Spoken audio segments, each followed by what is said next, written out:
اگر آپ غریب پیدا ہوئے ہیں تو یہ آپ کا قصور نہیں، لیکن اگر آپ غریب ہی مر گئے تو یہ سراسر آپ کا قصور ہوگا۔ جسے ہارنے کا خوف ہے وہ ضرور ہارے گا۔ کامیابی کا جشن منانا ٹھیک ہے، مگر ناکامی کے اسباق پر توجہ دینا زیادہ ضروری ہے۔ تم ان لوگوں کے لیے کامیاب ہو جو تمہیں ناکام دیکھنا چاہتے ہیں۔ جب تم ہمت ہارنے لگو تو سوچنا کہ تم نے شروع کس وجہ سے کیا تھا۔ ان لوگوں کے لیے کامیابی حاصل کرو جو تمہیں ناکام دیکھنا چاہتے ہیں۔ غلطیاں اس بات کا ثبوت ہے کہ تم کوشش کر رہے ہو۔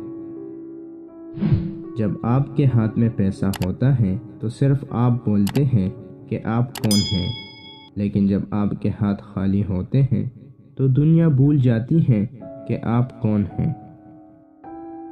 کچھ لوگ تھوڑی قسمت اور ہنر سے بہت زیادہ مال و دولت حاصل کر لیتے ہیں۔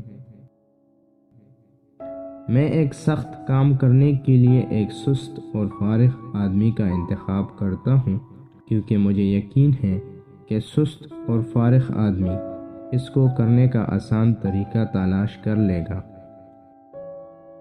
آپ کے ناخوش گاہک آپ کے سیکھنے کا سب سے بڑا ذریعہ ہے۔ اس دنیا میں کسی کے ساتھ اپنے آپ کا موازنہ نہ کریں۔ اگر آپ ایسا کرتے ہیں تو آپ اپنے آپ کی بے عزتی کرتے ہیں۔ تم ان لوگوں کے لیے کامیاب ہو جو تمہیں ناکام دیکھنا چاہتے ہیں۔ صرف ایک ہی شخص تمہیں کامیاب کر سکتا ہے اور وہ ہو تم خود۔ اگر آپ اچھا بنا نہیں سکتے تو کم از کم ایسا کریں کہ وہ اچھا دکھے۔